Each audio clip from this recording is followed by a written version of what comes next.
boss. Hello, George. How are you? Wonderful seeing you again. Really wonderful. Well, this is splendid. Superb. Well, I've tried to create a pleasant atmosphere in which to work. Well, you've succeeded marvelously. I wish I had your taste in carpets and pictures. Yeah, much too kind, George. Much too kind. Sit down, George. Thank you. I really haven't done very much. The place is much the same as it was when I moved in. Paul, I've come to see you about something big. It's top secret. It must go no further than your chief of staff and not to him, unless you can trust his discretion. Of course. A group of armies is forming on this front for an offensive very soon. Headquarters is determined to make a complete breakthrough. Why are you smiling? I'm really sorry. I thought for just a moment I knew what you were going to say. Please go on. I never knew you were a mind reader. What did you think I was about to say? Something about the anthill. You are a mind reader. Well, it is a key position. It's in my sector. To be perfectly honest, I've heard some talk. You know, there's nothing really secret around headquarters. Well, what do you think? Well, it's the key to the whole German position in this sector. They've held on to it for a year now, and it looks as though they'll hold on to it for another year if they want to. Paul, I have formal orders to take the anthill no later than the 10th. That's the day after tomorrow. That comes pretty close to being ridiculous, don't you think? I don't imagine I'd be here if I really thought that.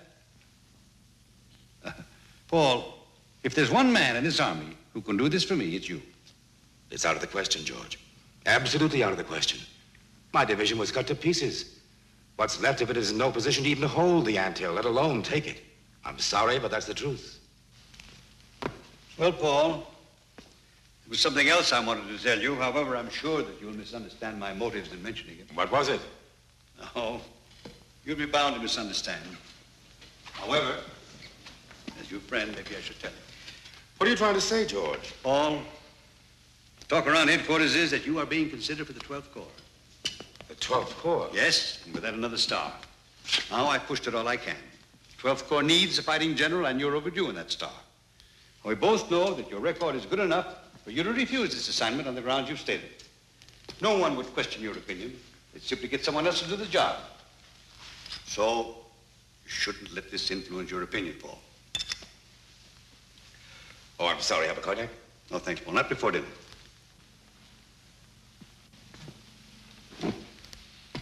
George, I'm responsible for the lives of 8,000 men. What is my ambition against that? What is my reputation in comparison to that? My men come first of all, George. And those men know it, too. Yes, I know that they do. You see, George, those men know that I would never let them down. That goes without saying. The life of one of those soldiers means more to me than all the stars and decorations and honors in France. So, you think this attack is absolutely beyond the ability of your men at this time? I didn't say that, George. Nothing is beyond those men once their fighting spirit is aroused.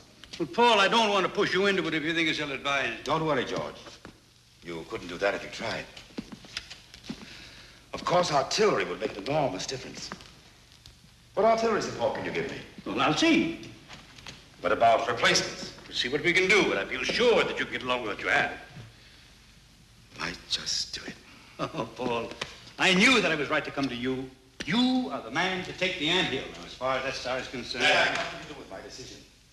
If anything, it would sway me the other way. I realize that perfectly, Paul. Now, when do you say you'll see this coming off? No later than the day after tomorrow.